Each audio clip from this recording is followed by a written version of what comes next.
Hyderabad RTC cross రోడ్లో బహుజన వామపక్ష కార్మిక సంఘాల ఆధ్వర్యంలో బాగ్లింగంపల్లి నుండి ఇందిరాపార్క్ వరకు సార్వత్రిక సమ్మె నిర్వహించారు. కేంద్రంలో బీజేపీ ప్రభుత్వం అనుసరిస్తున్న కార్మిక రైతు ప్రజా వ్యతిరేక విధానాలకు నిరసనగా జాతీయ కార్మిక సంఘాలు ఇచ్చిన పిలుపు మేరకు సమ్మె చేపట్టారు.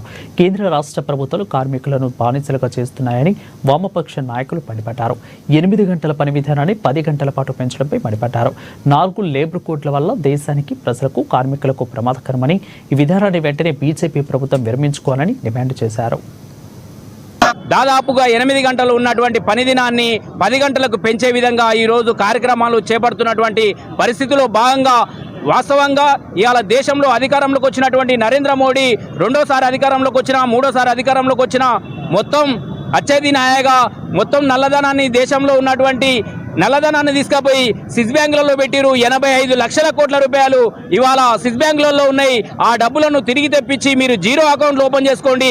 ఆ జీరో అకౌంట్లలో మీకు మనిషికి 15 లక్షల రూపాయల చొప్పున అకౌంట్లు డబ్బులు వేస్తామని చెప్పి నమ్మబలికి ఇవాళ ఒకదాని తర్వాత ఒకటి మొత్తంగా పేద ప్రజలందరినీ కూడా నడ్డి విరిచేటువంటి ఒక కార్యక్రమాన్ని ముందుకు తీసుకొచ్చి చాలా ఇప్పుడు కార్మిక చట్టాలను రద్దు చేస్తున్నాడు. ఓ పక్కన రైతులకు నిర్బంధంగా రైతుల మీద చట్టాలను రుద్దేటువంటి కార్యక్రమం చేస్తే కేంద్రంలోని బీజేపీ నరేంద్ర మోడీ ప్రభుత్వం అనుసరిస్తున్న కార్మిక రైతు ప్రజా వ్యతిరేక విధానాలకు వ్యతిరేకంగా జాతీయ కార్మిక సంఘాలు ఇచ్చిన పిలుపులో భాగంగానే బహుజన వామపక్ష కార్మిక సంఘాల జాయింట్ యాక్షన్ కమిటీ ఆధ్వర్యంలో ఈరోజు హైదరాబాద్లో తదితర ప్రాంతాల్లో ఈ యొక్క నల్ల చట్టాలకు వ్యతిరేకంగా, కార్మిక రైతు ప్రజా వ్యతిరేక విధానాలకు వ్యతిరేకంగా ఈ ఆందోళనను తీవ్రతరం చేస్తున్న క్రమంలో ఏదైతే 4 లేబర్ కోడ్స్ తీసుకొచ్చి దేశానికి, కార్మికులకు, ప్రజలకు ప్రమాదకరమైన ఈ విధానాన్ని వెంటనే విరమించుకోవాలని, 44 పాత కార్మిక చట్టాలను అమలు చేయాలని, సుప్రీంకోర్టు ఆదేశాల మేరకు సమాన పనికి సమాన వేతనం అందివ్వాలని తదితర డిమాండ్లతో